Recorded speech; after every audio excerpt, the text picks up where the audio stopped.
But we didn't. So do you one day, this may be permanent.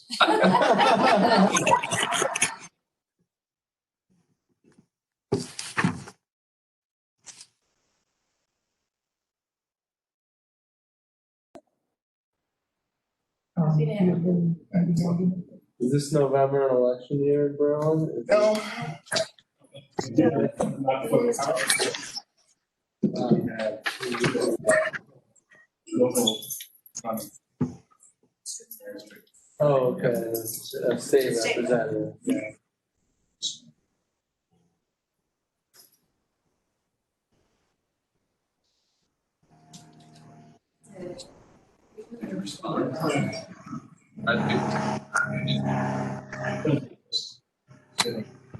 We just turned.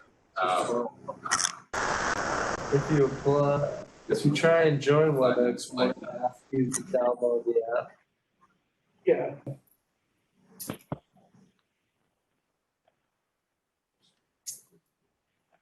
Oh, okay. A lot of people are joining by phone today.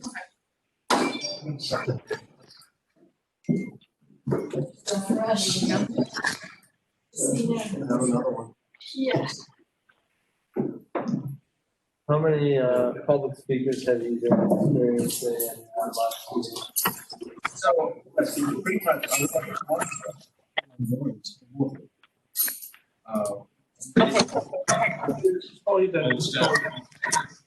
Places they present from wherever the location. Which is great. Yeah. But I noticed you have public. Get a lot of There's a lot that's interesting to people. Governments of citizens. It's not the same, right? It is. People are more likely to say things and talk more. Face to face. Down this, they just say the right words. I struggle with it. I prefer that. Yeah. A lot of people still don't want to log on with audio only. Hell, nervous, so they comment Just that word, right? how they feel about a specific issue. Yeah. And that gives you as a person a lot of it. I find that just call only less informative, receptive only. It's, yeah.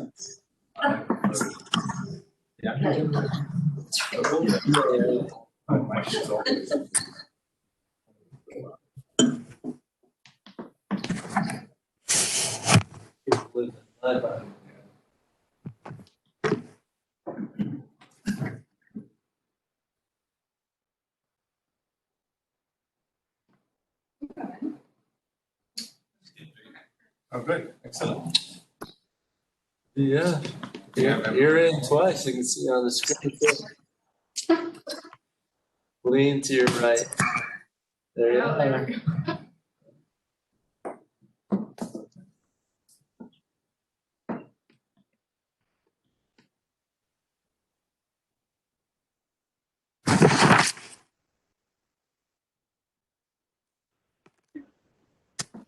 And we're waiting. Want some good news? Sure. Coach Chamber is all set up.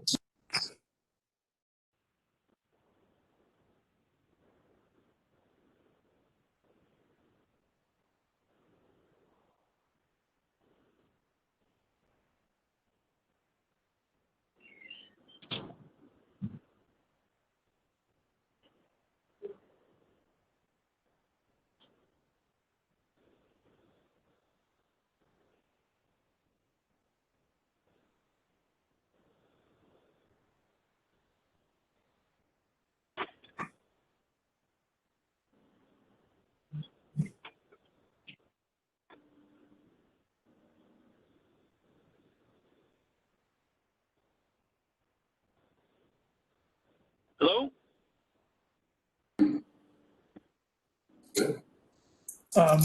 Should be good now. All right. Ready?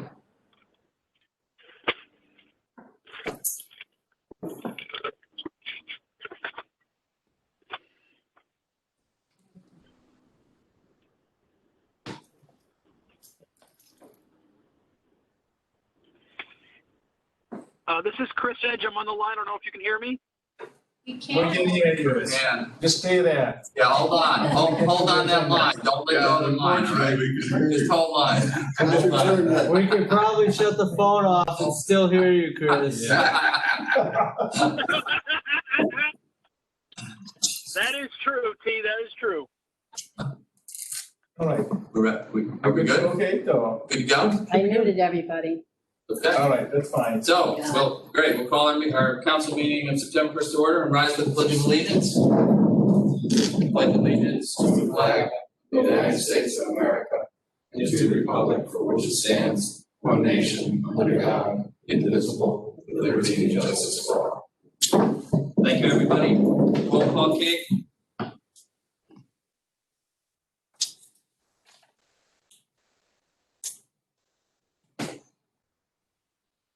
Counselor Angelica Stetson. Here. David Zinsky. Here. Counselor Luddy. Here. Counselor Payanessa. Counselor Rosso. Here. Counselor Ioannata. Here. Counselor Beach. Here. Mayor, you have a quorum. Thank you. So we're on to our audience of citizens. I know our citizens who are joining us remotely. If anyone has anything they want to bring forward to the council, now would be your time.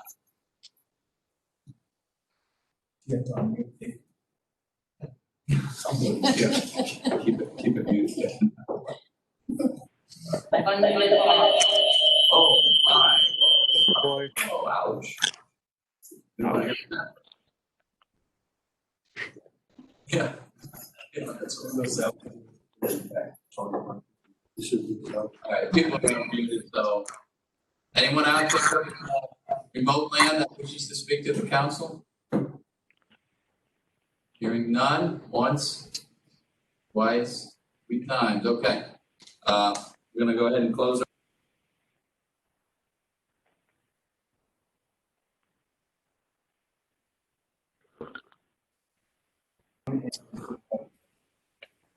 Since we didn't have kind of the one consent agenda, library donations as agenda item number 1, that's a permission to see the library without finding it. And then, Yep, we've got a time to review this, so we'll go ahead and take a motion. Okay, Council Luddy here. I move to accept the monetary donations totaling $319.63 for the Berlin Pack Memorial Library. Deposit $125 into the library agency account. Purchase of tea, books in memory of Noah Paul Bourdon. Deposit $194.63 into the Friends of the Library miscellaneous account. Programs, program supplies. Move to accept the donation of Berlin High School yearbook, the value of $65 to be added to the adult department budget. Thank you. Second on that? Thank you very much. Any other comments or questions from the council? Hearing none. All those in favor? Aye. Opposed? Motion carries. Thank you. Number 2.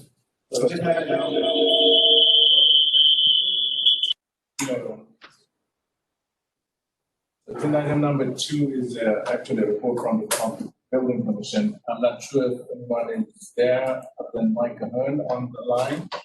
If not, I'm going to join Tom and Victoria. So.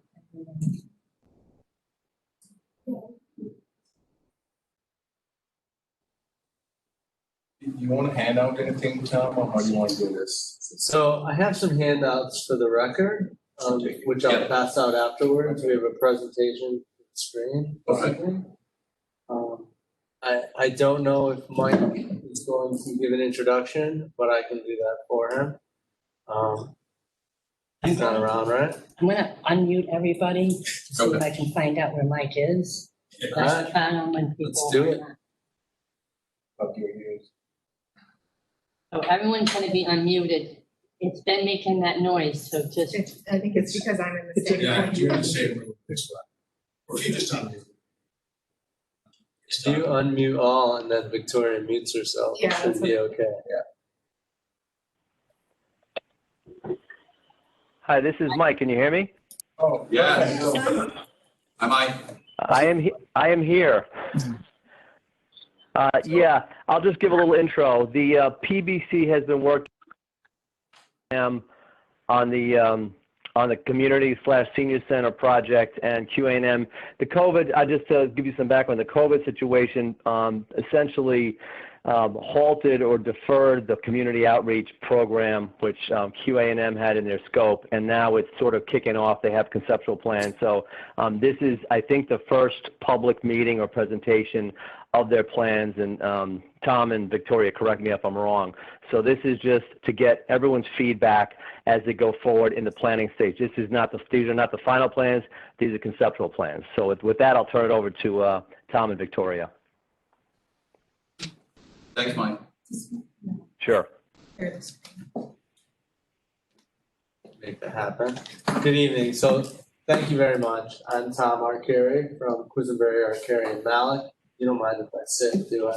No, I'm fine, that's fine. And with me is Victoria Fagan. She's been helping me through this process. We've been charged by the building committee in the town of Berlin to put together a design build concept proposal for a new community senior center. And it's in the study phase of the work. In simple, our tasks were to evaluate the statement of need and put together a program for a proposed new building, evaluate the existing town-owned parcels to determine which one should be explored in further depth, and put together concept plans, and ultimately down the road, costs associated with those for evaluation. A big part of the process was to solicit public information or public input through a variety of means. In different communities, we do it different ways. We've designed over 20 different community centers. We like to do small group interaction. We work with the actual users or the end tenants. We've done that. We've met with both the senior center and their staff, met with the Parks and Rec staff and services staff. We also like to do user group meetings. So we meet with champions of the final tenant groups. That's something we haven't been able to do because of COVID. We like to do public information meetings. We anticipate that we will start to build to a big public presentation or sort of a public hearing so that we can get some feedback on the work that we've done. Now that COVID is starting to release, we decided to have 3 public information meetings. The first of which is town council meeting. I wanted the town council to see the work we've done first. And anyone who's listening to the presentation will have the opportunity to give us some feedback. The next 2 will be to the senior commission. That will be an in-person meeting. And then the Parks and Rec Commission. That will be an in-person meeting, both open to the public. We anticipate that we'll sort of restrict attendance and follow some social distancing regulations for that. Following feedback from those groups, we'll iterate our approach, and then we're gonna start reaching out to actual public groups. And I think we're gonna do it in smaller groups. We're gonna try and limit the groups to 12 people, classroom type setting, so that we can, and it may require us to do more meetings than we anticipated, but so be it. Public outreach and building support for the project is the only way the project will ultimately be successful.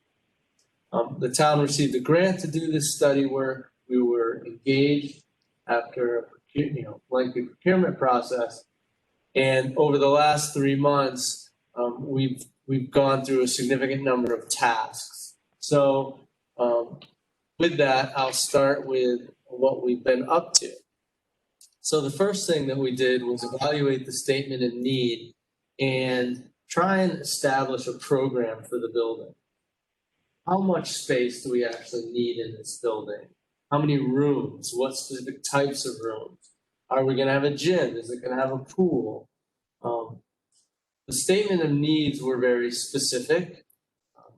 I'm not sure, has the council seen those statement of needs from both the senior commission? No. So the senior center currently has about 22,000, 25,000 square feet in their building that they're in. They have a series of rooms, a big multifunction room, arts and crafts room, some games and activity spaces. The community center, which is below the library, has a little bit more square footage with 4 or 5 multifunction classrooms and a game room. So combined, they have approximately 55,000 square feet of space. The statement of need identified program spaces that they would like to see. In general, it was similar to what their program needs are now, but Parks and Rec saw the need or stated the need to have a community center with a gymnasium, locker spaces, and an aquatic center. So what we did was took both of these programs, met with staff, met with end users, and went through every single space that the community center and senior center might need. We looked at spaces such as like an activity classroom and tried to identify every single element that would need to be in that space. So we have a 20-page program document, which I will leave with you tonight, that identifies all the little elements in each space, and we assign square footage to each of those elements. We refine it, add it up, and try and put together a target square footage for the building. Next page, please. When this exercise is all done, we came up with a program summary that, when rounded, totals 70,000 square feet. There is real benefit to combining the senior center, human services, and parks and recreation based on having 2 facilities and meeting their statement of need. The total program needs would be in the ballpark of 85,000 square feet, if you take into consideration the pool and the gym. By putting them together and sharing a lot of common services, sharing a number of activity spaces, and sharing communication space, you can create a consolidated facility that's approximately 70,000 square feet. The next step we did was to identify a site program. So not only do we have requirements inside the building, there are requirements for outside the building. And this is important for us to evaluate the sites that you currently have in town. So we identify how many parking spaces are you going to need and how much space is that? Do you need any outdoor activity space or recreation area or patios, drop-off area for the entrance, separate access for human services, any kind of walking and jogging trail? And then we add in all the little sort of technical things like dumpster and generator and chiller. And we came up with an area that is approximately 4.5 to 5 acres of land that would be required to accommodate a new community center. So now that we had a program and we had a site program, we could take a hard look at the sites that we had available in town. So we looked at the 4 town-owned sites that met the requirements for senior center, community center location, those being Pistol Creek site, Sage Park site, the Town Hall site, this campus, and the Patterson Way site, which is directly across from the high school. When we're evaluating sites, we look at many different factors. And if you look at the next slide, we took each site and we created a matrix to evaluate the characteristics of each site. And those characteristics are weighted differently. So does it have enough room? Is the site big enough to physically handle it? That's something that carries a large amount of weight. Is it a town-owned site? That's something that carries a lot of weight. Does it have water and sewer? That's something that carries a medium amount of weight. Does it have any impediments that would be financial barriers to development, like significant amount of rocks, or is the site a brownfield site? That would carry a significant amount of negative weight.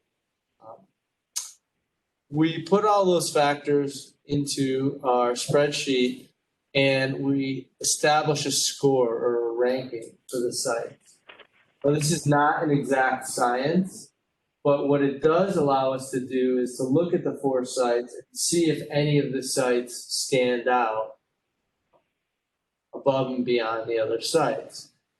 When we ranked all 4 sites, the Patterson Way site across the street from the high school came out with the highest ranking, with the Sage Park site coming in behind it, about 20% behind it.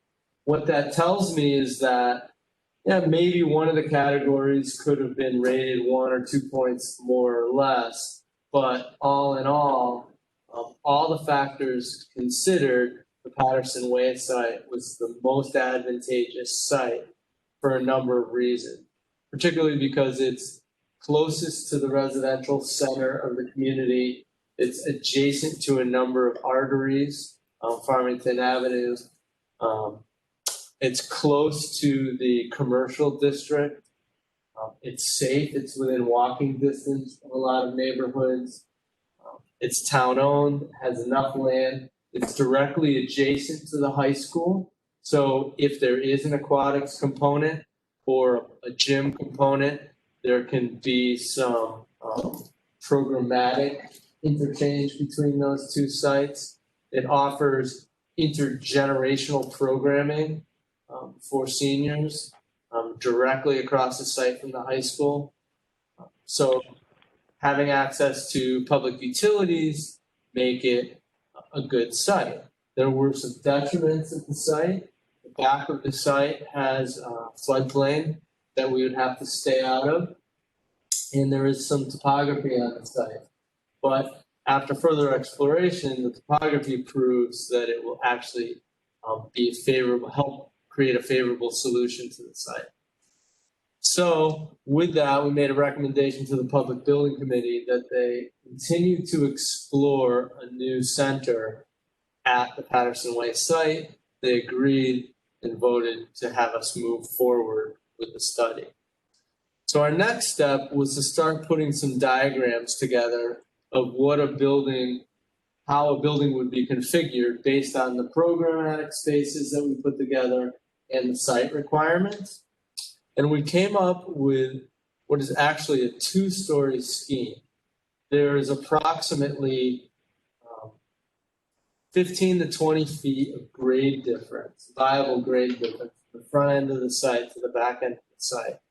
What that allows us to do is put the majority of the recreation programs at the lower level. So all of the tall spaces, the gymnasium, the pool, can be buried into the grade.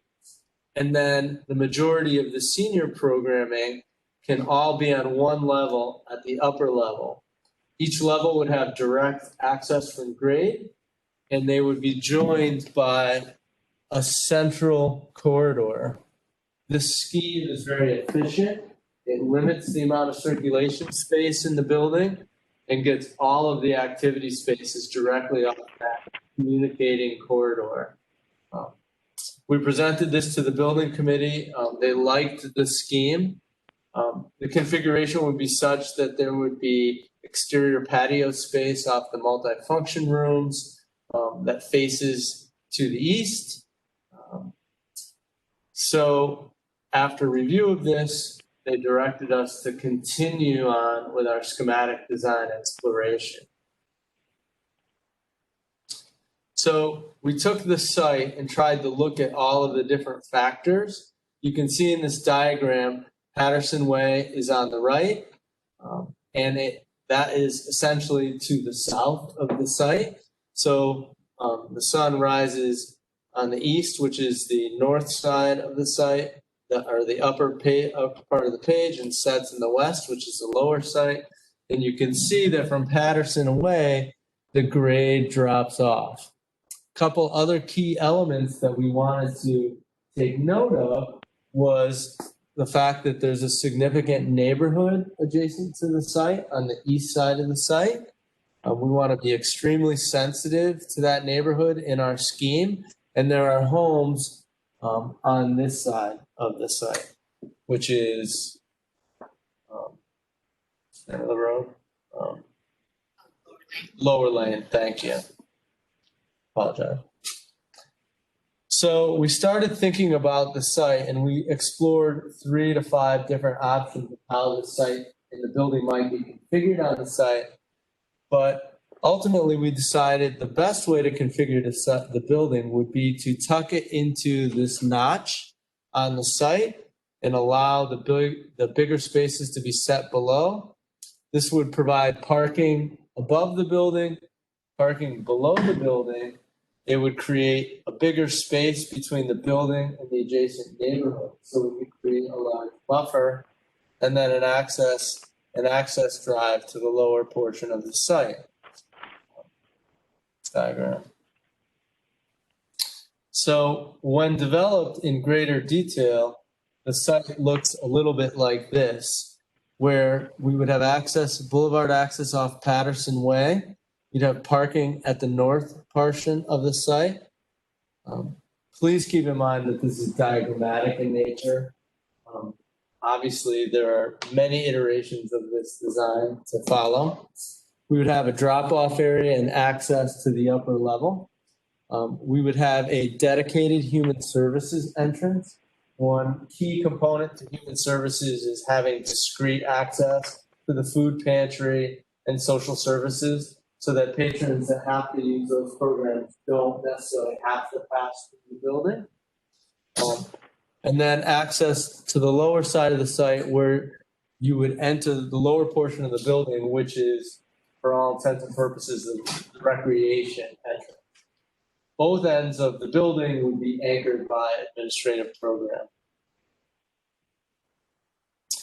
So on the upper level, and this is an upper level concept floor plan, seniors would walk in the front door and right at the heart of the lobby would be a cafe space. This would be the gathering and social space of the center, not only serving daily senior programming and daily recreation programming, but also being a socialization hub for any afternoon, evening, weekend activities or recreation activities. There's a soft classroom, library space, and then multifunction classrooms to the left with administration right near the front entrance observing the entire front corridor. Rest facilities are there. And then down the corridor are 2 game rooms that would look over the gymnasium. The gymnasium would have an upper level walking track for recreation and senior walking, which would be accessed from the upper level of the lobby. And then human services and food pantry would be down on the lower left end with its own discrete entrance.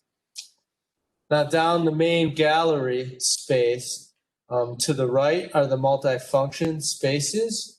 This multifunction room is based on your current activity classroom spaces at the community center, but we would configure them in a bank of 4 with operable partitions. So much like a banquet facility, those rooms could be opened up to accommodate a wide variety of programming requirements. So when it's totally open, you have complete access to the patio.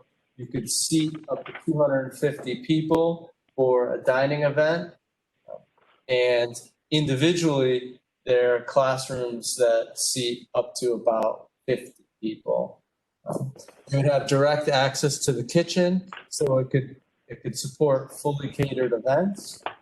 The kitchen itself would not only address daily programming needs for the senior center, their lunches, it would be able to do 3 major things. One, it would be a catering kitchen.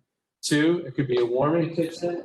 And 3, it would be a full commercial kitchen, so food could be prepared there.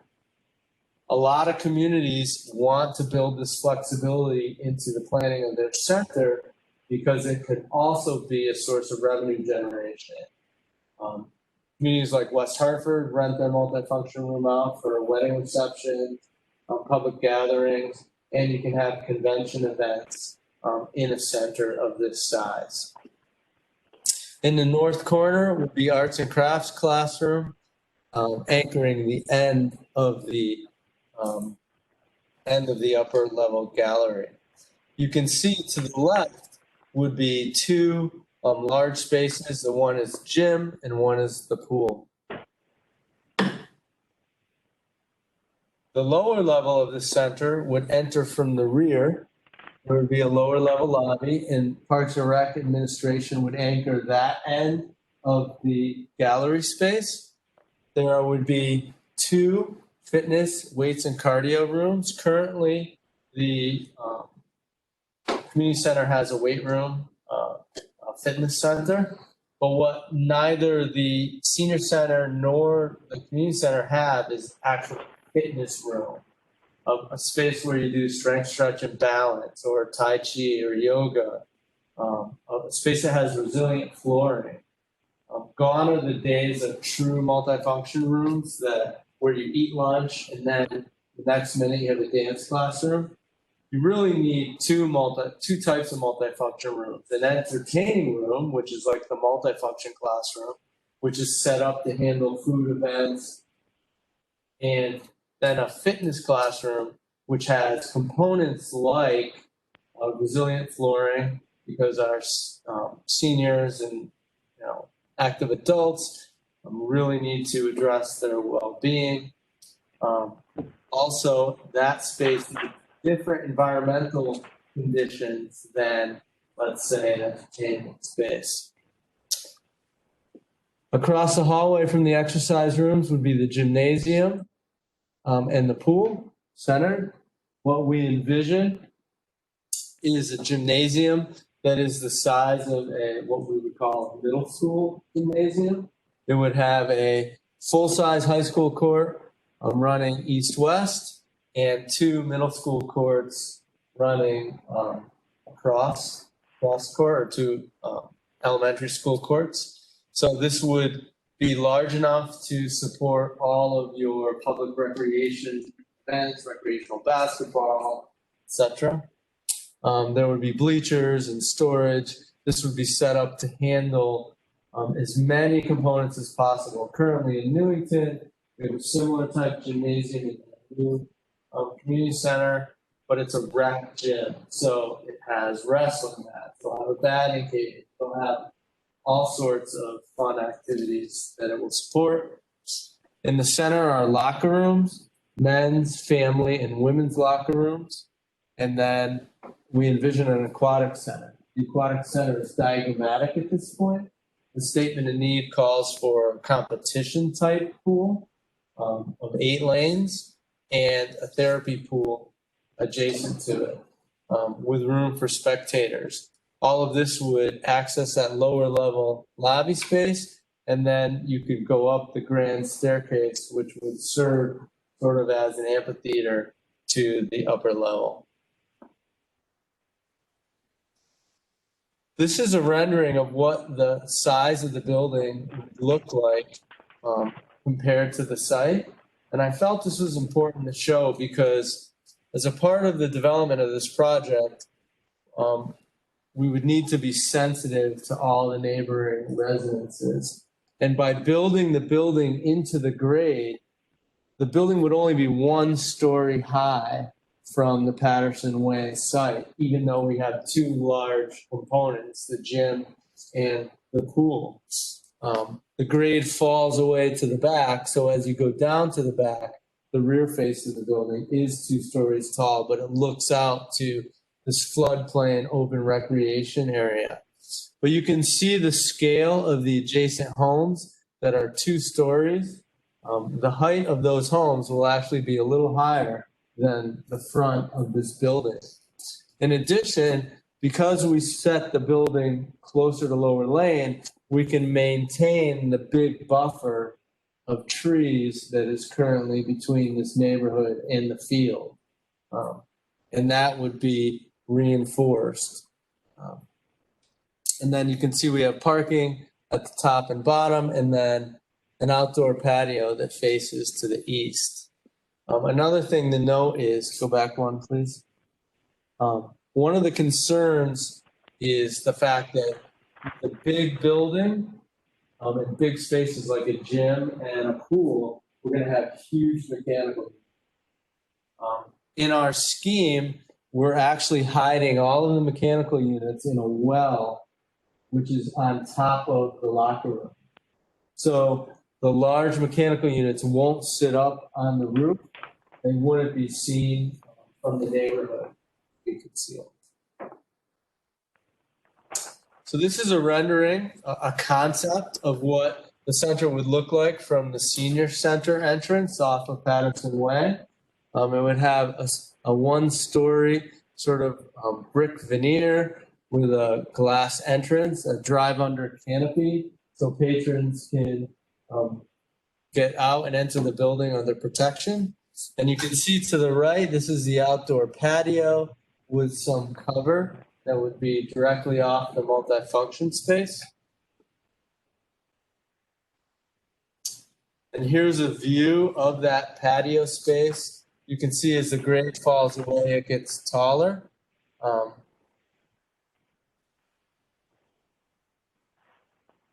And then as you come down below the site and come to the rear, which would be the recreation entrance, you can see this is where on the left is where the recreation administration would be. They can see out and monitor the site as well as the lobby. And on the right, that larger box would be the pool structure with clerestory lights. This is a concept view of what the entry foyer would look like as you come in. To the right would be a soft classroom, and here would be a cafe of some configuration. And you pass that cafe right down into the main gallery. This is a view of what that main gallery would essentially look like. Before you go down the stairs, up to the right is the upper gallery where the multifunction rooms are. They would look down onto the gallery. And to their left would be a partially translucent wall looking into the gymnasium and the pool.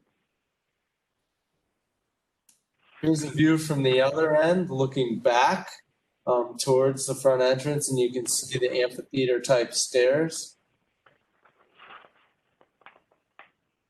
And then this is a view from the recreation entrance lobby, and you can see you get a peek into the aquatic center. And finally, this is what the recreation gym might look like. So we've put a lot of work into this over the last 3 months, and we've gotten to the point where we really can't go any further without public input, without town's input. Well, how do you feel about the center? Is it bigger than we need? What do you want in the center? What are the little elements that would be important to you as a user and a patron? That's the information that we need to mold the program and ultimately mold the image of the center, because this building will ultimately represent the town of Berlin for 50 years. So that's where we are. And we have a lot of information. I know this is a lot of information. We have packets to give you. So you on that. But if you have any questions, I'd love to hear your questions. Yeah, yes, sir. A couple things. Yeah. Was any consideration given to having an over street walkway from the school to the? That's a good question. I have not been approached with that. So the answer right now is no. But that's really an interesting component. That's the kind of input that we need to hear. Maybe that has to be a part of the project. maybe there needs to be, if not an over street structure, maybe there needs to be some sort of traffic control device or pedestrian traffic control device at that location. That's a good point. Only because, I can remember driving around high school, at high school, and it tends to, I mean, there's a bump there now, there's a hump, Yeah. but kids are kids, and they're gonna come out, I don't know, what street. But I thought an over road access takes that element out of it completely. I mean, I don't know how expensive it is, but I just threw it out for your consideration. Also, is there water problems on the north side of that property? So there are water problems on the north side of the property. There is a floodplain. If you go back to the overall site plan, the north portion of the site. Let's see if Tori can make this happen. In short, yes, I'll show you where. Our improvements will have to stay out of that area. So the floodplain comes across the back of the site like this. So the parking area would be up just out of the floodplain. The lawn area would actually be an infiltration area so that rainwater and stormwater can be addressed. The lower level would be up out of the floodplain of the building. And we would do cuts and fills. So we would take some of the soil that we're cutting out of the hill and use it to raise the grade back in this parking area. But the pool, the aquatic center, interestingly enough, would actually have to be treated to address the water table issue there. So it would be a bathtub. It would be encased in bentonite. And I know that floods in certain, I think it's 100-year storms, and you're away from that. We would have to be away from that. To speak to what he was just talking about, would a traffic study be necessary? So anything we do will have to go to planning and zoning. And in this in this type of development, we'll absolutely have a traffic study as a part of its submission. So again, this is a great concept, and a lot of people are going to have a lot of ideas or thoughts about what this should be. And I guarantee you, planning and zoning, as soon as they get their eyes on this, they're going to be calling me and saying, "What?" So traffic study will absolutely be a part of the process. And How many parking spaces does this facility? so we've recommended parking for 200 cars, but I think realistically, this configuration shows 250. More than likely, a large portion of that 250 will be overflow parking. So what I prefer to see is like something more along the lines of 100 to 150 cars of hardscape and 100 cars of overflow area, like lawn parking. Realistically, the way community centers work, and we found that they're very, very successful, is that seniors tend to use the programs significantly between, say, 8 a.m. and about 1:30, 2 p.m. Then we see our senior center or our community centers experience youth programs, after school programs from about 2 o'clock to 5 o'clock. And then we tend to see a lot of community activities happen more in the evening from like 4 to 9, 4 to 10. So the benefit is that you don't have everybody there at the same time. So it's highly unlikely that you have 250 cars at this facility, more than, I don't want to throw a number out for fear of being crucified, but the point is that Don't do that. over shared parking, overflow parking is not only a good environmental response to the solution, but it's more realistic. You did a lot of study for our particular town, well, it seems like there's a lot of accommodations we have to offer. In this type of center, what kind of towns would also put in this type of center as far as like similar populations, similar sort of capital? Great question. So we just finished, we're working on one, and we just finished 2 other community centers. Newington is currently under construction. Their community center has just a gym, does not have an aquatic center. Their multifunction room isn't as big, but they have an independent senior center. So their functions are separate. Newtown is a great example. Similar sized community, perhaps a little different demographic, but I think very similar in a lot of ways. Newtown opted for no gymnasium, they opted for an aquatic center. This is an issue the town will struggle with because a gym is 10,000 square feet and a pool is 12,000 square feet. And the services for a pool are another 5,000 square feet. So a lot of times when it comes down to the final price tag, towns have to decide, am I gonna have a pool or am I gonna have a gym? And that may be a decision the town decides to make. But Newtown decided to go with an aquatic center and they built a pool, but they actually built 2 pools. They built a recreation pool and an activity or swimming pool because they're 2 very different elements.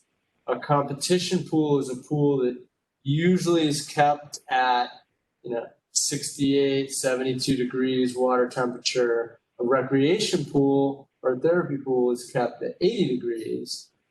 It's a pleasant, it's a fun pool. It's swimming lessons, it's youth swimming, it's activities, it's therapy, it's water volleyball, it's spray park. A competition pool, which is a program that you don't have in your community either, is something that is really meant for competitive swimming and lap swimming and can be used. So in this configuration, the statement of need from the community actually said, well, we really kind of need a competition pool because we don't have that in our high school, but could we have a therapy pool as a part of it so that we can do some activities and water aerobics? And so this, what we're currently showing is sort of a combination. But the final center we just did was Branford. Branford just cut their ribbon 3 months ago. That was an addition renovation project, and they have a gymnasium in their community center, senior center. As I'm sure you're aware, one of the biggest challenges with community recreation and the use of the gymnasiums is that while you have gymnasiums in your community, they tend to fall under the purview of the Board of Education, which isn't a bad thing, but sometimes it limits use for a lot of good reasons, like cost, like oversight, security and safety for the educational campus. In Branford, they wanted a gym that they could use for recreational activities all the time. And the town had purview, Parks and Rec had purview over it. In Newtown, they wanted the aquatic center kind of for the same reason. I know Bloomfield just did a community center. We did not do the Bloomfield project. It's a community senior center. There are some components of our concept design that was influenced by their project. It's a very nice project. They have a big gymnasium, no aquatic center.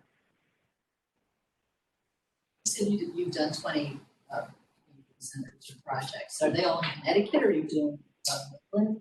So all of our projects are in Connecticut, all of those. We've done Darien Community Center, the Mather Center. We did Plainville Senior Center. Not all are community centers. Some are senior centers, some are community centers, some are both. Maybe it's in the packet, but so the other sites, just out of curiosity, how did they rank, like sports sites, how do they? So I couldn't see it from. Yep. So Sage Park was a close second. It came out at 240. So we were 280, 240. Sage Park was the second best and really a viable site. It's on an artery. There's enough space up there that we can make it happen. Unfortunately, we'd have to move parking around and add some infrastructure. But You got the, like the front, say? yeah, the front Sage Park. Some of the detractions were, adding traffic to the turnpike and getting access to that location from the turnpike. That was a struggle, but some of the benefits are there's a lot of recreation there. So there's an opportunity for interspersed recreational programming, and there's a lot of services on the Berlin Turnpike. So if you're having types of events where travel teams are coming, they can patronize the centers on the turnpike. We thought that was a good site. I did not have an issue with Sage Park. I just felt Patterson was better for a community center because of its location. And no one's really walking to Sage Park. The town hall site was actually rated next.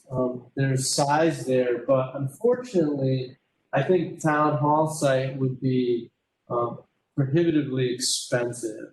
There's a significant amount of grade issues back behind the site. And I'm not talking on the fields, I'm talking going down behind the police station. Yeah. And down the grade. There's a lot of ledge out there. It's just very difficult to create a nice flat site or reasonably flat site for center parking. Someone did mention to me Percival on Field, which butts up to it. Could you put a center on Percival Field? We did not explore that option. It's possible that creates a significant amount of traffic along Percival. That's not necessarily the corridor that set up for that. Patterson Way, you could say the same about Patterson Way and Lower Lane, but Patterson Way and Lower Lane are currently pretty strong secondary connectors, and there's a lot of vehicular traffic there to begin with. So there's a lot of use of Patterson High School. And then finally, Pistol Creek. Pistol Creek was way remote. On the other side of the turnpike was very disconnected from the rest of the community. Access would have been hard. Development costs would have been hard. The site's not that big. So of the 4 town-owned sites we looked at, we felt Patterson was the best. We didn't look at any non-town-owned sites without being directed to do so by the community. But again, that requires purchase. Sometimes it requires cleanup, speculating.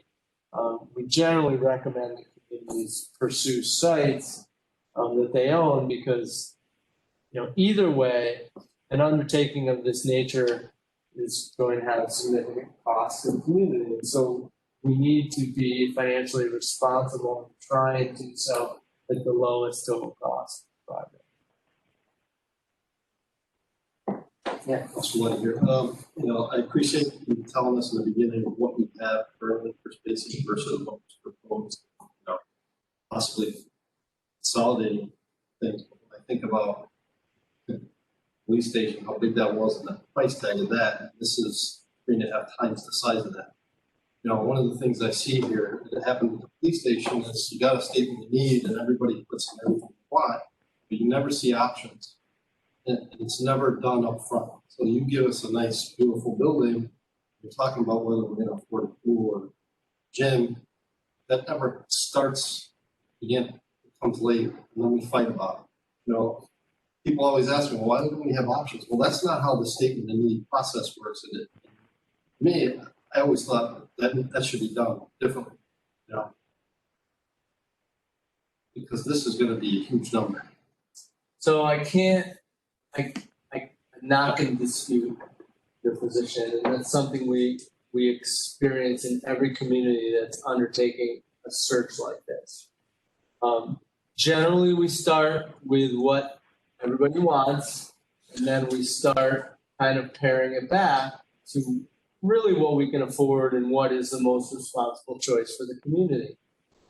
One of the reasons we do public outreach and we start here at the council is as leaders of the community, we're going to need feedback from you, from this body, from what you're hearing throughout the community. Well, I don't know if we can afford that, or I don't know if we really need that. Is that a responsible decision? There are ways, obviously, to make a building smaller, and we work with the end user on it. In this particular case, we will more than likely be exploring multiple options as the costs associated with doing a project like this become harder. I'll be very open. It's public information. You can go to every other town that's recently done their community centers. Public construction of this nature is in the ballpark of $400 a square foot. That's not hidden. That's not a hidden thing. So I'm not going to give you a sticker price. Do the for your math. project. What's the square footage? I'm not going to give you a sticker price because I can't tell you that this is the. I can't tell you that this is the end solution. Yeah. But, magnitude of cost is important. The community's going to ultimately have to make a decision.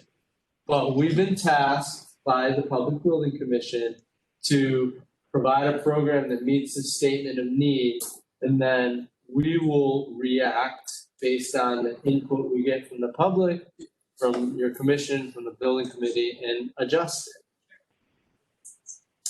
it. I do know this, the original goal was, our task was to be prepared for referendum in November. Because of COVID, because of a number of reasons, we could, in theory, get there and just throw something at the wall. I have recommended to the building committee that they wait. We need to go through the public information process and build support, and identify what the scope has to be. So a referendum date has not been set or established, or even a target hasn't been established, but realistically, sometime next year would give us the time to go through this process and really vet what would the community want to bring to the general populace. Yeah, no, and not unfortunately COVID, but I mean, you gotta get some in-person meetings with the community, they've gotta. Obviously, Zoom or WebEx or whatever we're using, it just doesn't translate well, I don't think, to something like this. You just don't have a lot of people bothered on it. That's hard. Yeah, it's hard, it's difficult, so we get that. Well, I guess the good thing is by having these first few meetings, the goal was to get the word out and let it to start seeping into the community. Hey, we're designing a community center. People are going to start hearing about it and talk about it, and there'll be misinformation, but if we can start talking about it and people start to know that it's on the boards, we'll start to get more interest. Let's start somewhere. Okay, any other questions? We appreciate it. Thanks for the hard work. I know it's a long road. We all know it's a long road. The whole town knows it's a long road. It's been a long road for many years, so we appreciate that so far. Well, thanks for having us, and I'm sure we'll be talking about it. Yeah. Plenty more conversation. I'll see you guys at the Rubik Fest. All right, yeah. So, anyways, thank you. Thank you. Thanks a lot. Thanks. Thank you. Nice job. Great job. I do have copies of our Yeah, that's presentation. Great. It's a lot of paper, so you know what I will, I'll leave them over here, you can pick them up.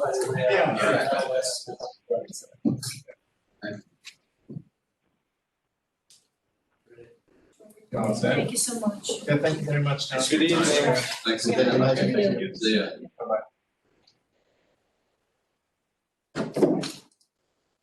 Thanks. Good to get updated on that. We know they've been working on it, so it's good to see what's happening. So number 3. Number 3 is you actually approved this item in July.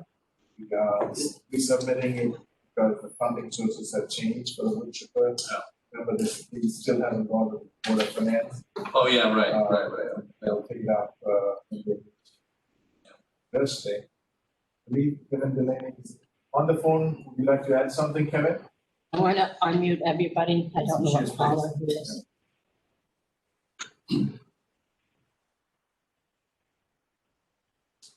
Okay, can you hear me? Yes, we can hear Yes. you. All right, sorry. Yeah, this is Mike. This is essentially bookkeeping. As Roche said, you approved this on July 21st at the July 21st meeting. It's for the wood chipper. The finance department actually did some bookkeeping and rearranged the transfers, but it still adds up to $75,000. But instead, it's from 4 accounts, not 3.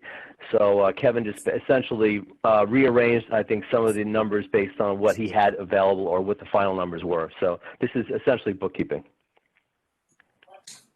Okay, thanks, Mike. I know I had a conversation with the chairman of the Board of Finance that their thought on buying any capital, I'm not sure, put it off for a while, but, so important though we send this one to them because of obviously the last storm and all the other cleanup that probably has to be done inside the storm. So this of all some of the other capital equipment that was on the list, I told them that the council probably would agree that some of it could be put off for later in the year, but this one is probably certainly important at the moment to get to them. Hopefully they will approve it. So, please. Good? Yeah. Okay. Take a motion. Okay, I move to approve a transfer of $12,250 from the highway health insurance account, $12,750 from the highway blue collar account, stormwater analysis account, and $7,600 from the school electricity account, all in the general fund, to the wood chipper account, general fund, pending approval of the Board of Finance. This transfer replaces the transfer approved by the town council on July 21st, 2020. All right, second on that. Very much. Any other comments or questions? Hearing none, all those in favor? Aye. Opposed? So moved. Thank you. Agenda item number 4. Thank you. This is a request for catch basin materials related to road projects. Mike, you're taking this one too? Yes, I am. This is essentially an existing state contract we used all last year, and it's extended through the December of this year. And it's for essentially catch basin, tops, grade rings, sumps, and all kinds of drainage components for the road program. And also if we have catch basins that are need work on roads we're not going to pave. And it's for United Concrete and Cromwell Concrete. And we have a sufficiency of funds for $20,000. We'll get the funds from the road and bridge account. Okay, thanks, Mike. Sure. Okay, obviously we need, so, motion. Okay, Council Reddy, I move to utilize the Connecticut DAS contract 17PSX 0009 to purchase the necessary concrete catch basin materials from Cromwell Concrete Products of Cromwell, Connecticut, or United Concrete Products of Galesville, Connecticut through December 31st, 2020. Second on that. Second that. Thank you. Any other comments or questions? Hearing none, all those in favor? Aye. Opposed? Motion carries. Thank you.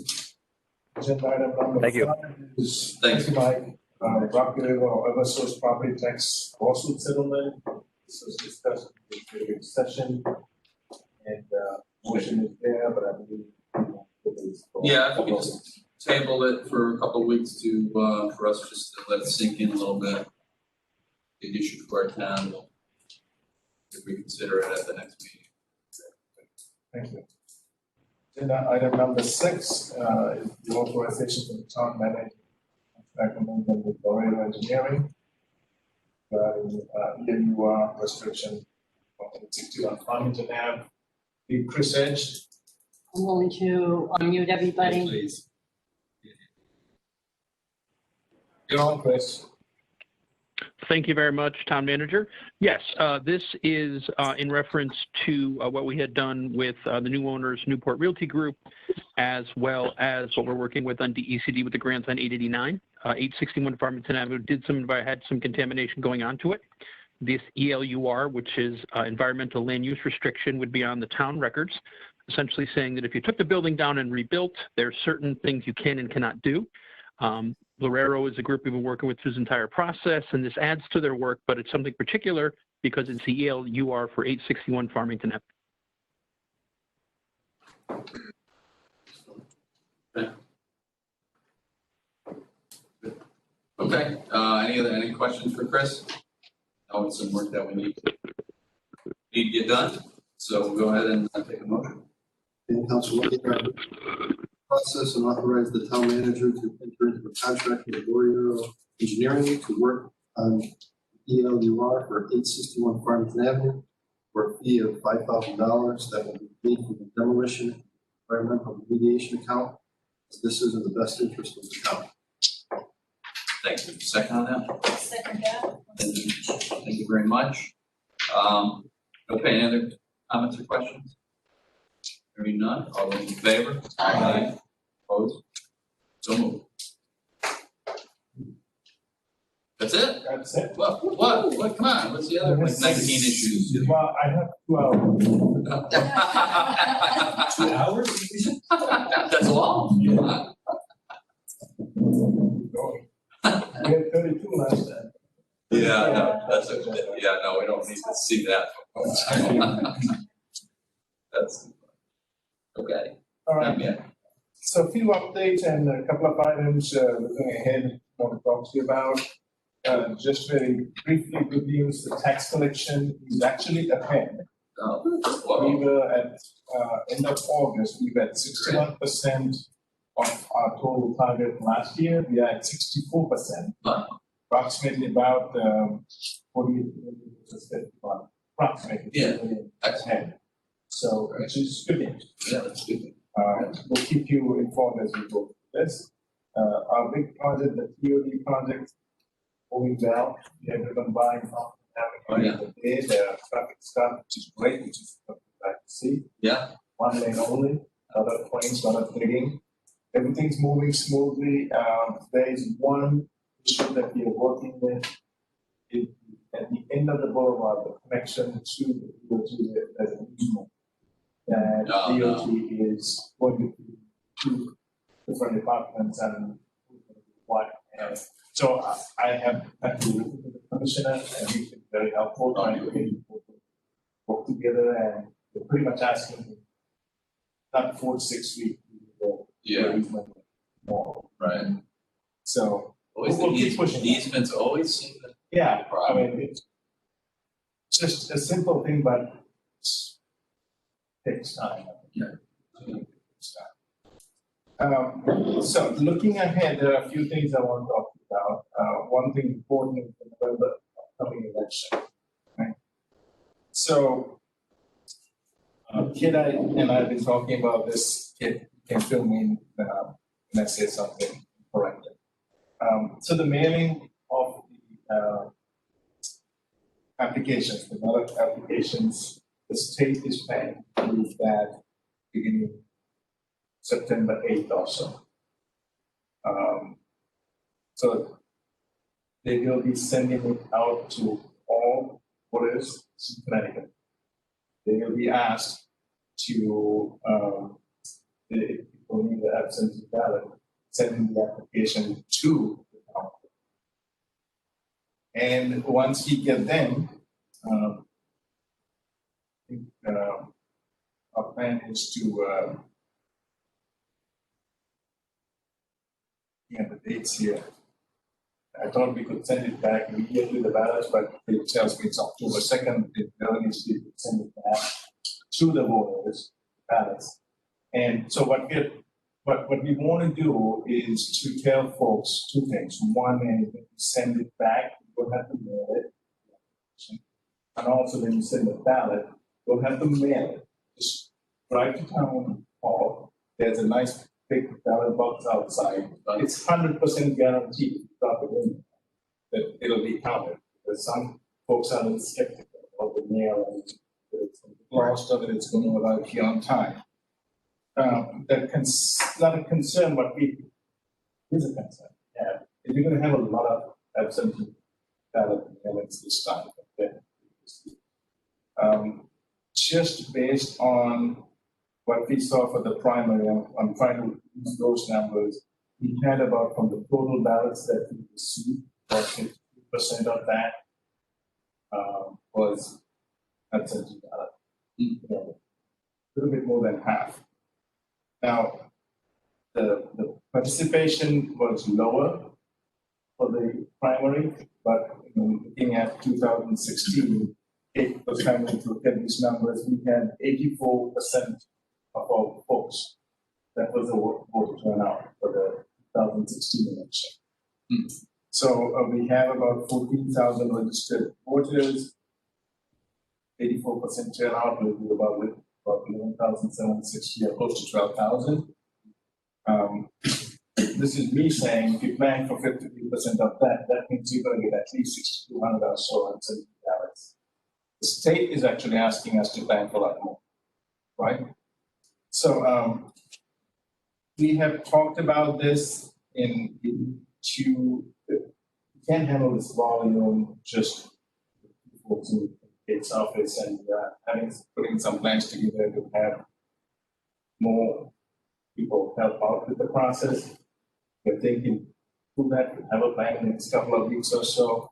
But again, I want you to sort of comment on this because you have been not sleeping for the last 2 weeks or so because of this. It's difficult, we just don't know.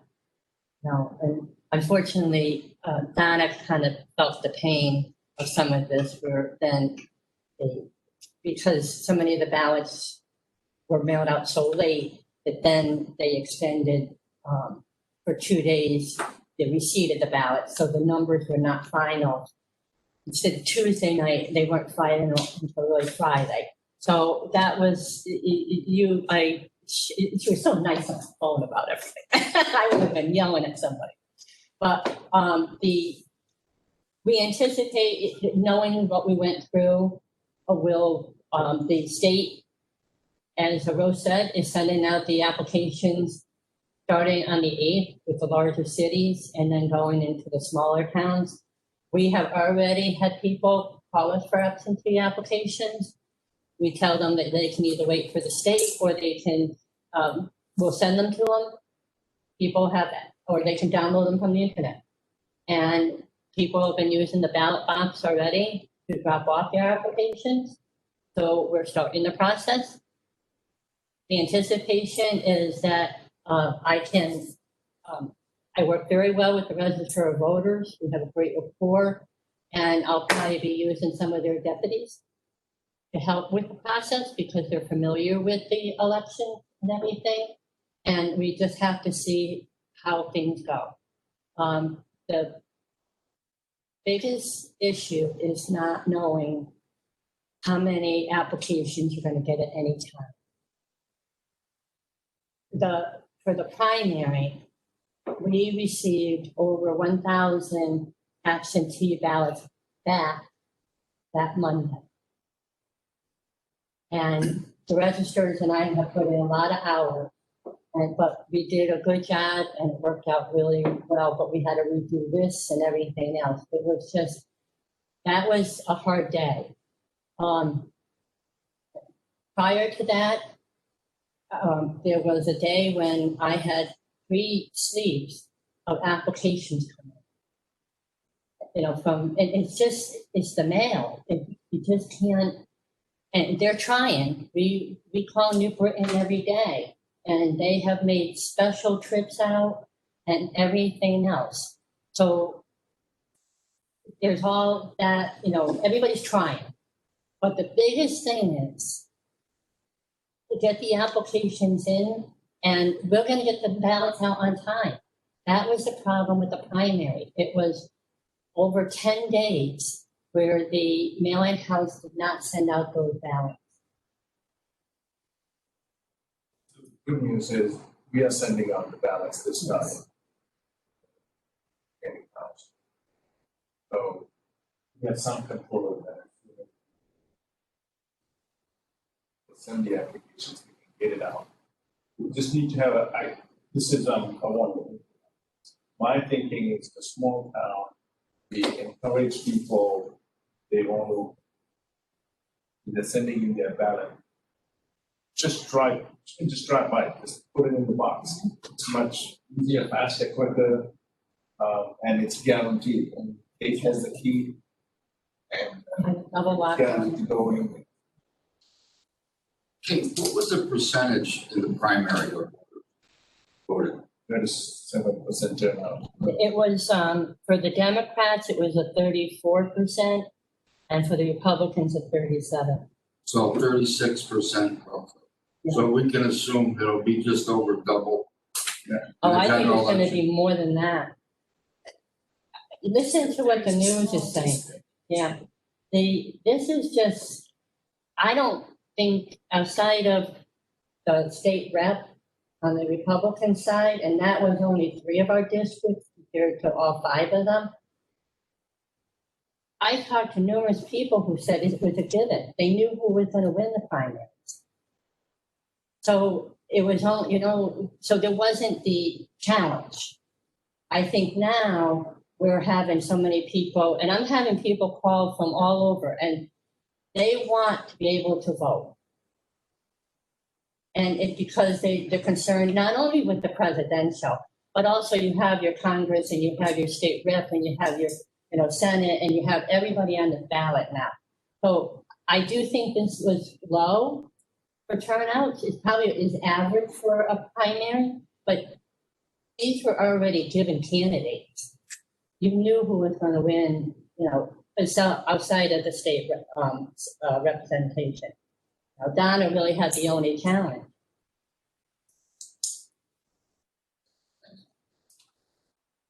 So we're gonna get, I guess the key seems to be to get information out, as much as we can to people through our, website, Facebook, whatever, page, paper, whatever we gotta do to make sure. Right? No. So once we get the applications from the folks, one is to try to put them, people shouldn't wait. As soon as they get the application, they should send it in to the town clerk, and we would advertise, promote, say, we get something in the Citizen, or get on Facebook, and another day, just drop the application at town hall.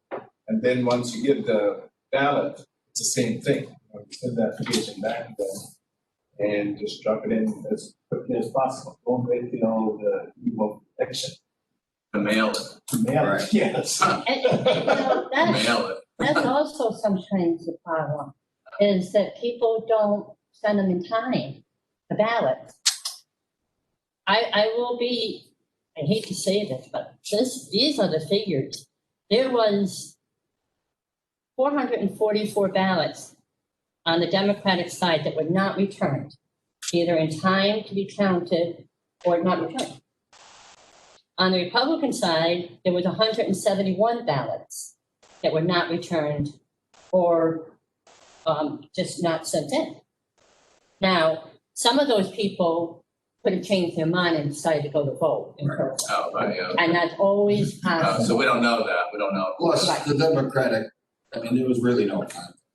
No, but we had the interesting thing with the Democrats is that you had more people vote in the Democratic primary than with the Republicans. Democrats were 1,681, Republicans were 1,418. I mean, some of that has to do with the numbers, but, it's just,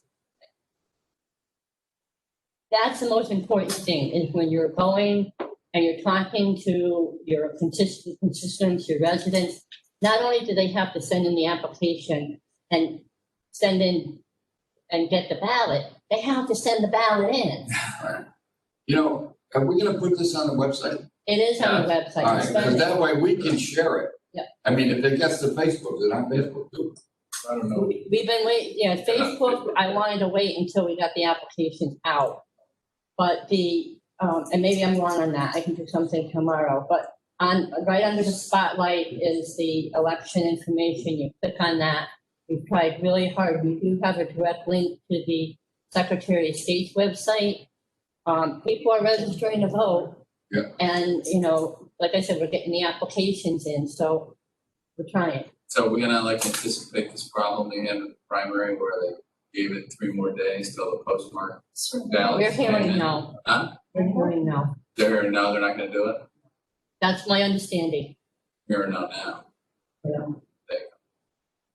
That had to do more with the mail house Yeah, not sending out the ballot right, for almost 10 days. yeah, but, I heard about the post office with delay, so I can see that. So Right. tell people to drop them off. I wish they would, that would make it so much simpler for everyone. I was telling Kit, you can't control the whole state, but. Maybe Berlin, just please bring it to the box.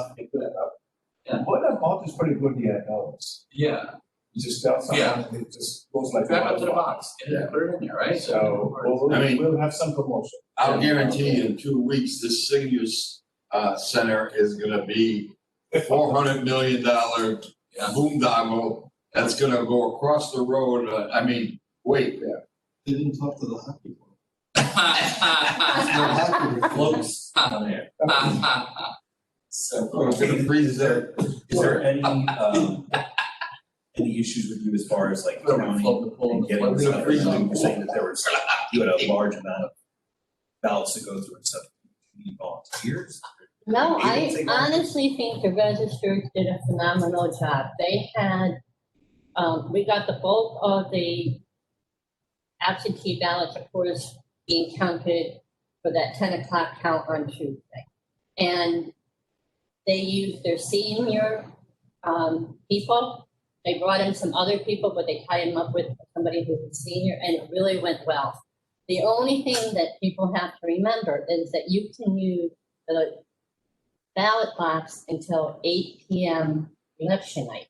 So we did a count like at 10, which was the major one, and then we did another one, maybe like at 2 or 3, I can't remember. And then I had to hold everything because we need privacy on the vote. And I went out there at 8 o'clock, got the rest of the ballots in there, and we have to, check them off and things like that. And then I can turn them over to the counters. So it does take time sometimes to do that. But I think they were done by 9 o'clock. That's not bad.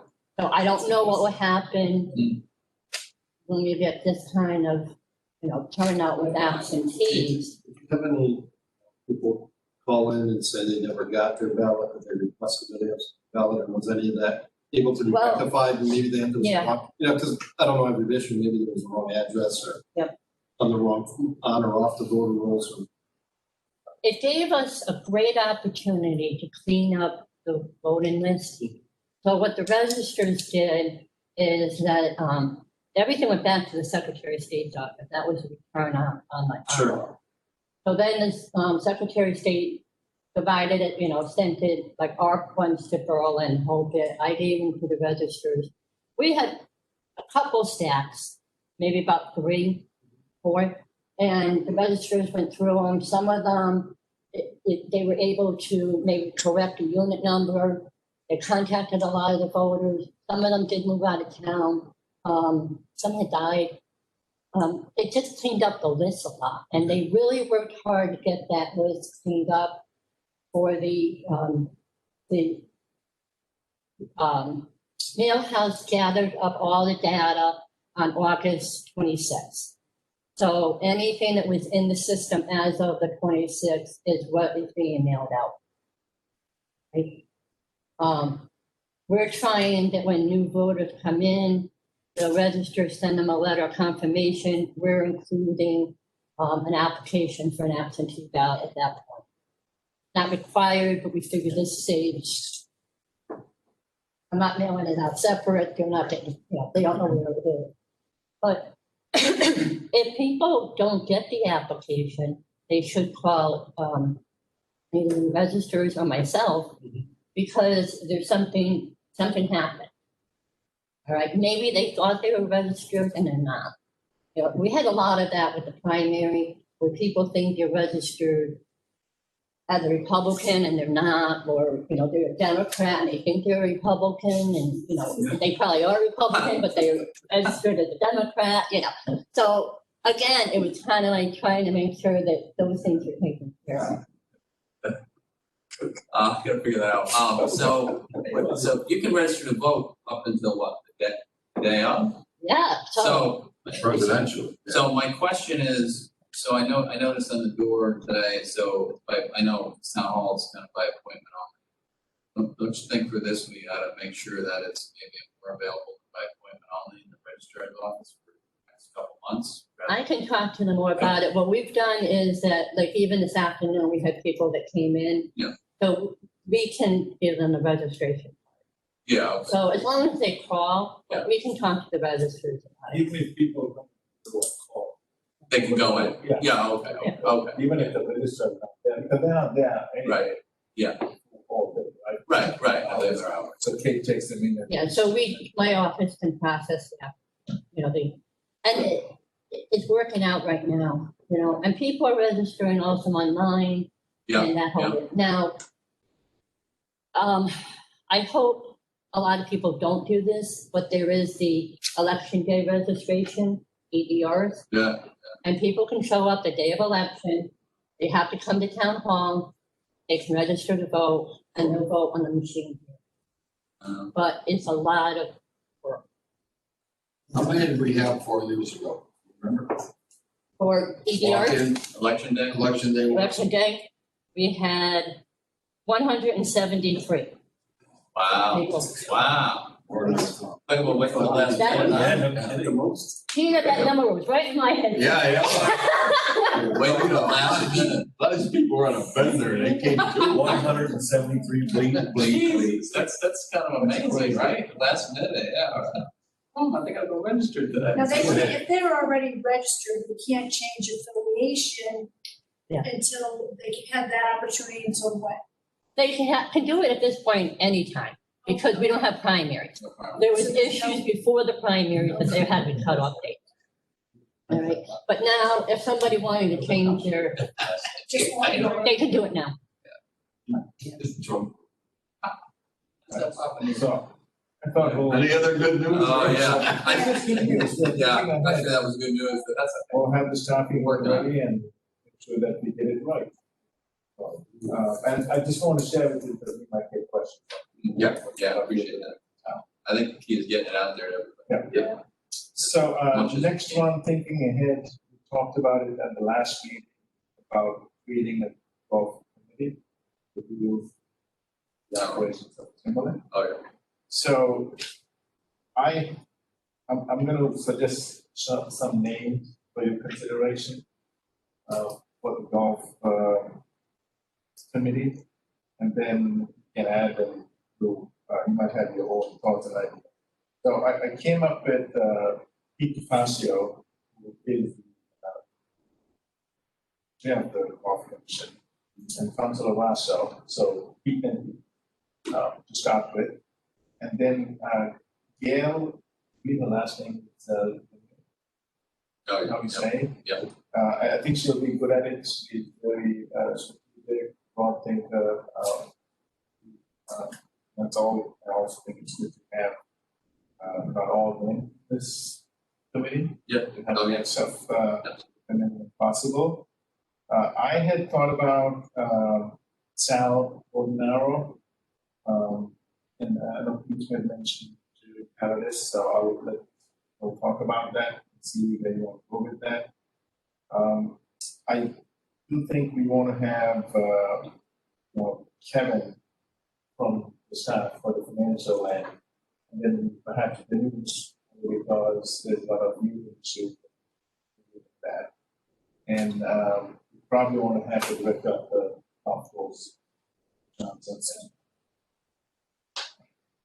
So first step is to decide who, the consistency of the committee, or the others. And then the second one, what I would recommend is give a charge, not just, Right, figure it out, yeah. what is it that you want us to do, give them some focus, direction. So you don't have to answer everything now, but this is sort of homework and think about it. If you have any thoughts, I'll be happy to take it down and sort of get somewhere by, I think we should start soon. We are back in session, so to say. Do you want that on the next agenda? Or, Yeah, we could probably get going. And now this committee, yes, first we have to figure out what we're charging with. Yeah, we gotta figure out, so maybe one more meeting of discussion perhaps, just Maybe, just what the charge would be, and, you know, candidates do that, and then maybe our first meeting in October, we can get it going or something. Does that make sense? What I also can offer, if you have ideas, Yeah. you can email it to me. Yeah. And I can put a document together and we can hash it out.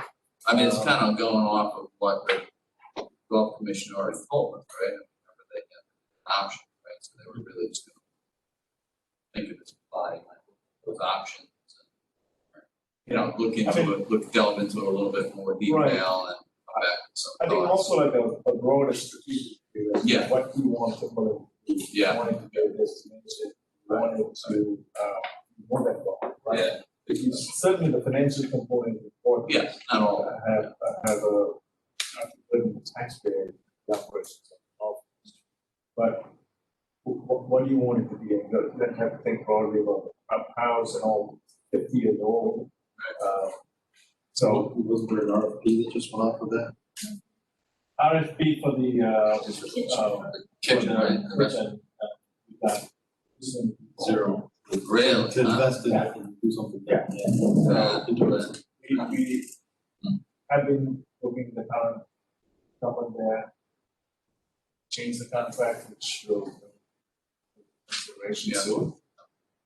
But nobody else did, so. Well, interesting. Was it just Ramsey did, right? That's it. That's it. That's it. Yeah, interesting, huh? Yeah, no choices there. No. Interesting. Yeah, I'm good with that. I'm just kind of always want some competition, right? You know, it'd be nice that. But about full parties game. The tour. Oh, really? Oh. Yeah, there were a lot of.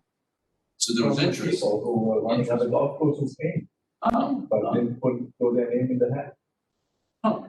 Is Has there is been that any work expired? done there? Has there been any work done since the last time I was there? And it's major Yeah. facelifting. I mean, we've Kitchen done area? some work to comply with the health code. Right, all that right, kitchen, but do that, that's it. But it's big.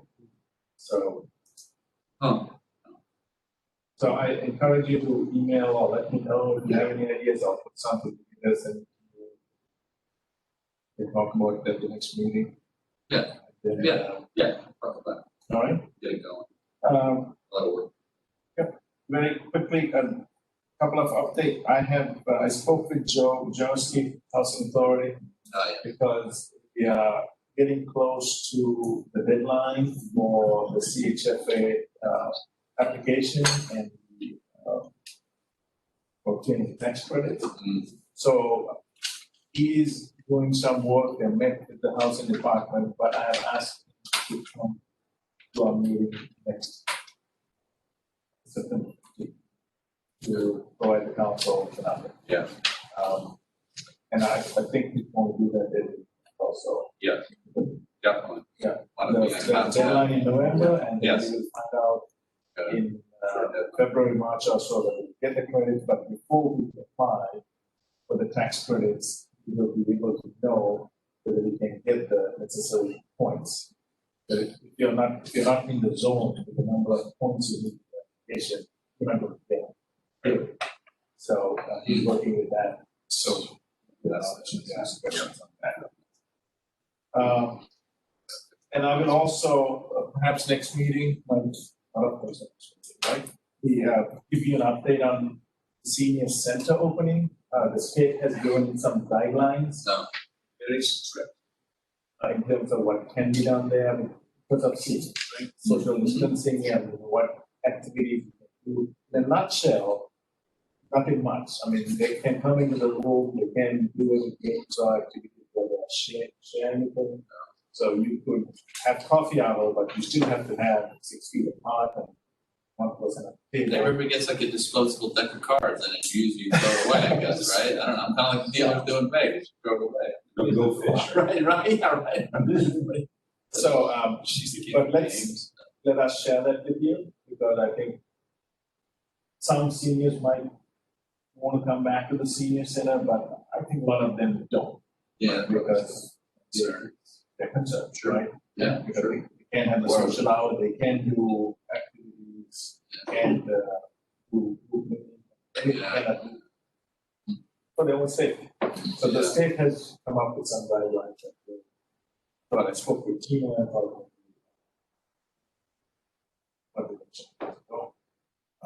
As of now, the neighboring towns, none of them are thinking of opening, at least until January first. Oh, is that what it seems to be? Yeah.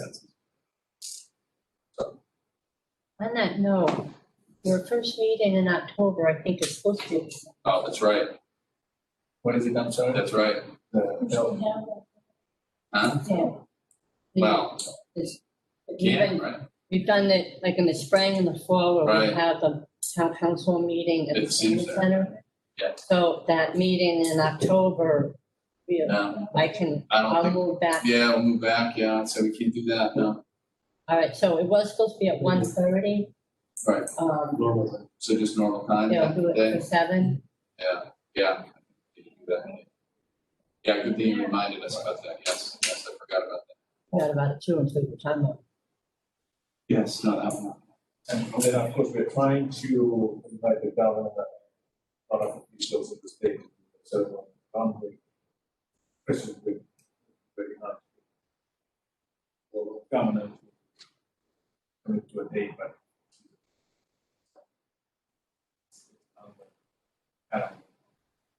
For us to get a date. But I think we should. Do that. Yeah.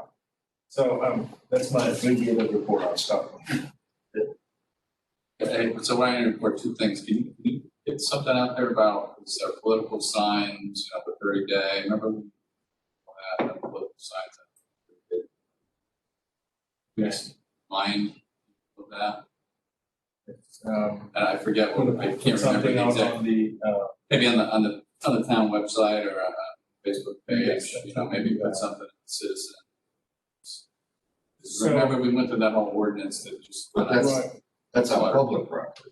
Well, No, there's really no, no, private. there's really no signs on Yeah. public property, so that's the thing, it's really It's on private private. property. I mean, if someone had a little lawn sign. I don't know if we can, What would the ordinance say? Jeff, do you remember what the ordinance said? so. Jeff? Oh. Yeah. Yeah. Remember we went through that whole ordinance because of the whole sign issue there at one point, so we had an ordinance for 30 days, I mean, that's what? I mean, there's no signs on the state right of way allowed at all. There's no signs on public property allowed, right? So, That's it. private only, but we still Private. limited to 30 days. I don't remember that.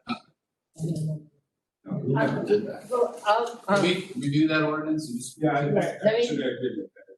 I mean, because it goes back, then what was the purpose of the ordinance? You can't put them on state right away anyway, at any time. I checked with, Marina, I actually printed out the, So the temporary signs, they say shall be valid for a period not to exceed 30 days. So you can put a sign for 30 days, but Yeah. there's no reference to, Public or private? no, it's private only. Yeah.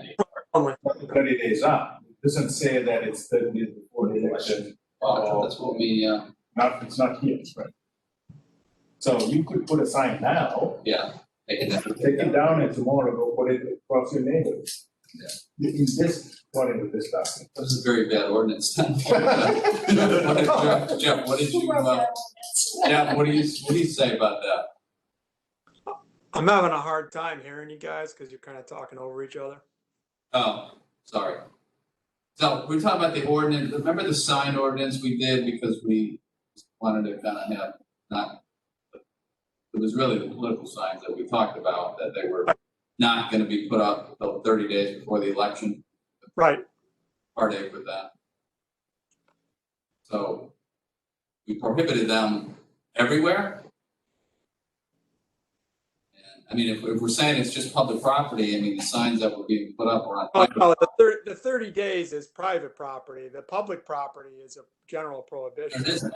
So it's private property. Right. The public property, the state right of way. You're picking up, Yeah, Jeff. we can't hear I'm you. sorry. What's that? Can't hear you. Yeah, I'm sorry. can't hear you. No, the issue was with property because we said that the state right of way and public property, there's no right to put any signage on. No, we can't hear you, Jeff. You're breaking up. We'll have to. Yeah, you broke up, Jeff. I mean, that was the whole purpose of that ordinance. We all kind of agreed on that stuff. Yeah, but Right. I thought there was Second Amendment rights involved. Second, not second. I don't know what would it be. First Amendment against freedom of speech. Well, first and second.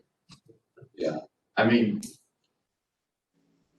Well, we gotta look at what the ordinance says. We gotta just look at, we did an ordinance for this very reason. Now we're saying it's no good and passed it. I did the whole research on That wasn't my understanding. it. Huh? That wasn't my understanding. Sure it was. That was the understanding. That's why we did it. Because everyone was complaining about signs being all over the place for like 2 months. We were angry, so we said, well, let's limit it to 30 days. Yeah, but I didn't think we could tell someone that they can do on their own private property. Well, you can't put it on public, you can't put it on the state right of way, so where else would it, who would we be telling them? No one? Well, Like, why would we do it then? Doesn't make any sense. I mean, I see your point, but it wouldn't matter, public property, you can't put it on, and you can't put it on a right of way. So we didn't need an ordinance for that.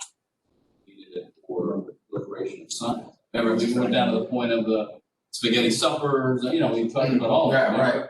We said, well, if it's, just for a day or two, no big deal. And it was the Boy Scouts, Yeah, the Boy Scouts, pancake stuff. yeah, we tried Right. to kind of take that into account, right? Not just political, it was all signs. But no, we can't. How about if I look at it for tomorrow? Yes. Jeff and I can talk about Yeah, it. Yeah, let's And then see. we'll send it out to Yeah, everyone. send it out. And then we'll get something on the, whatever is appropriate, we'll get on the website. Yeah, that'd be great. because you put it up for 5 days, take it down. Well, Five days, if put it that's up. If that's the 30-day rule, it's up for 30 days, you Yeah. take it down for days, back up. Yeah. Yeah. That's- I don't think that's what we said, but All right, we can look at it. check with the council again. Yeah, and see what he exactly, says. exactly.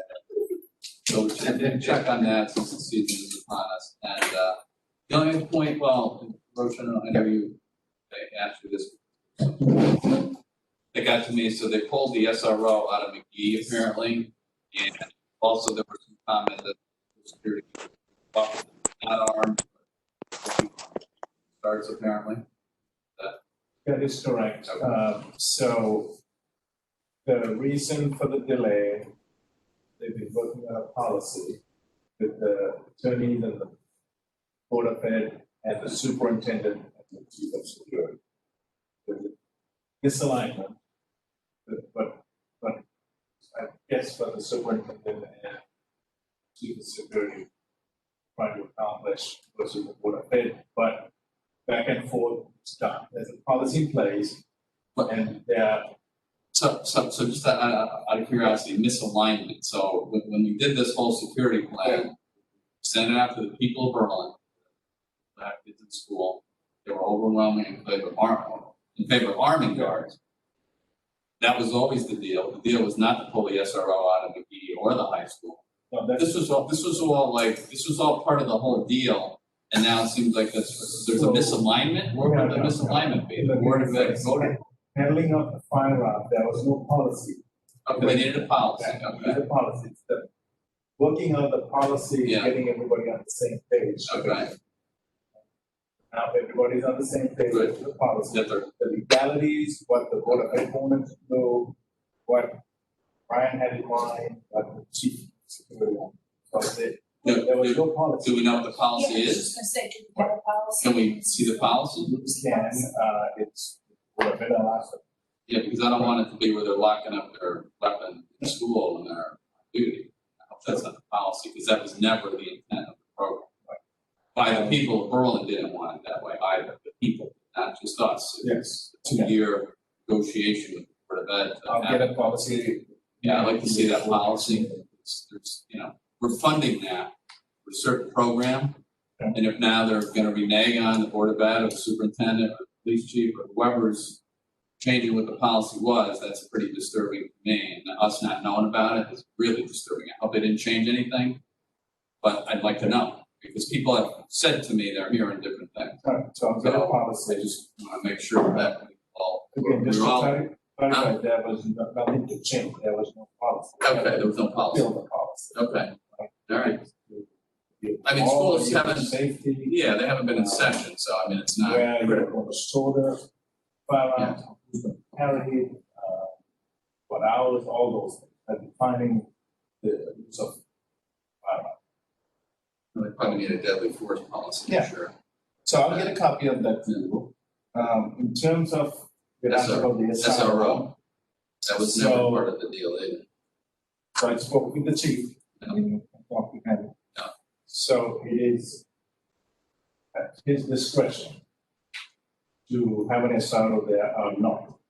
So He was at the table when we made these decisions though, so now he's gonna renege on his deal.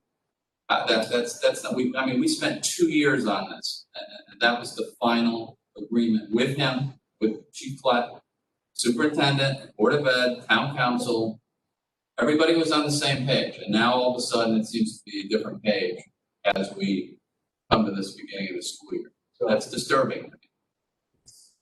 response. Reason, yeah. He had 5 vacancies. Right. He had to pull resources from somewhere, it's time to take one SRO from the middle school. And so again, he was one.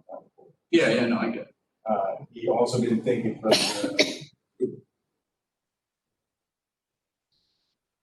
of resources to spend $85,000-$90,000 salary at an SRO. Yeah. When he had 5 openings that we staffed for. Yeah. And primary reason he pulling them out. Yeah. Because now all 5 locations, the high school, the middle school, will have security guards armed. Who's pulling out of the high school too? No, just the middle guard. I'm saying they all have armed security Right.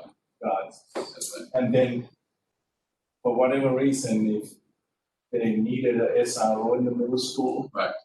They can borrow it from the high school. The SRO can respond. That emergency. So that was his decision. Again, he was clear that had the flexibility to do that. I don't know whether what he or other agree, but this is Yeah, what he did. well, we all sat at the table many days and worked all this out. That was never supposed to be resolved. So, And SROs, security guards, not SRO. So I Right. think that pulling an That's SRO out of that's the point. school is pretty, I don't think it's a good look, I don't think it's a good idea. It also helps bridge a link between the police and the community. You're talking about kids at a young age, if you're gonna pull from the most volatile school, any school district, most volatile agencies, it's probably, They build relationships. yeah, that's basically as an SRO, that's your first priority is to build a relationship. that's why we want them in the middle school and the high school, despite the, Yeah. the armed security guards, they Perhaps we supplement. should meet So, on this, maybe we should I get think we together and discuss this, should be so we're all on talking the same page. to the chief, I guess, Yeah. first of all. So maybe, he needs to come to our meeting next time. And in my opinion, And probably need some clarification of why. Those are the 2 schools that are, as we know, the middle school and the high school, the most critical relationship. Despite the armed security was supplementing that, certainly to cover our elementary schools. That was always what we planned to do. but we never were supposed to take the ESER Rosa. I mean, I could get for a week or so if he needed to cover something, that's understandable, but it's full time, and when is I can send him back without, right? Either. There's no plans to send him back? From what I heard Yeah. through the discussion, it's basically no SRO.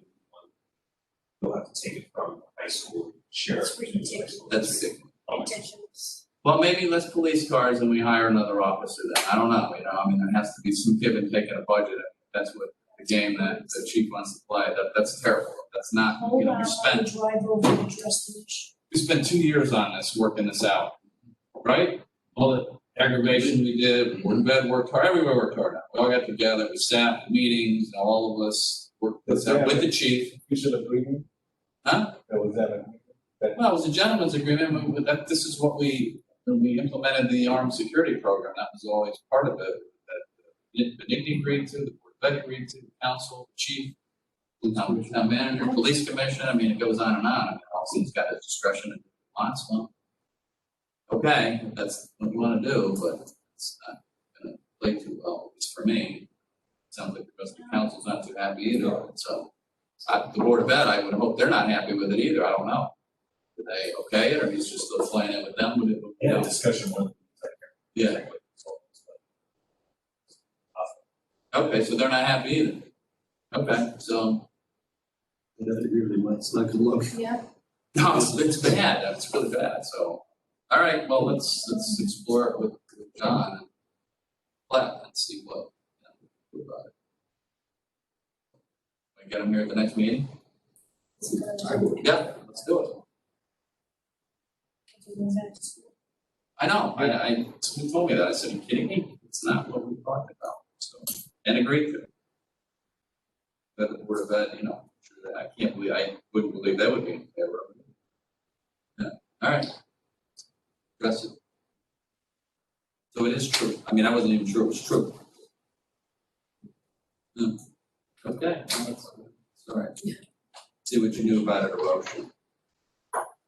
Figure it out. Okay, moving on. Special committee reports, none, right? So, and then council communication. Yeah. I guess I should make a motion to approve the minutes. Council communications, anybody? Nobody, everybody's gone? Okay, no, okay, good, okay, yeah. Make a motion Yes. to approve the minutes of town council meeting on July 22, 2020. Second on that? Second. Thank you. All those in favor? Aye. Next thing, Thank you, Brendan. August 20th. yeah, I'll make a motion to accept the special town council meeting minutes from August 25th, 2020. Second. Second that. Thank you very much. All those in favor? Aye. Abstain. Thank you. Motion carries. Favor. Aye. Motion to adjourn. So moved. Second. Thank you. All in favor? Aye. Thank you. Adjourn. Thank you. Thanks, everybody. We got asked to get Mike's property on the map, so I can drop off the. I can I'll use some bring help you to line mine my too. We gotta pick up truffle, it's right there. Maybe they can pull the big wood chipper over there and chip it up on your property too. You would need some. Yeah, good night. Good night, Tony. Okay. Oh, yeah. Remember how Yeah.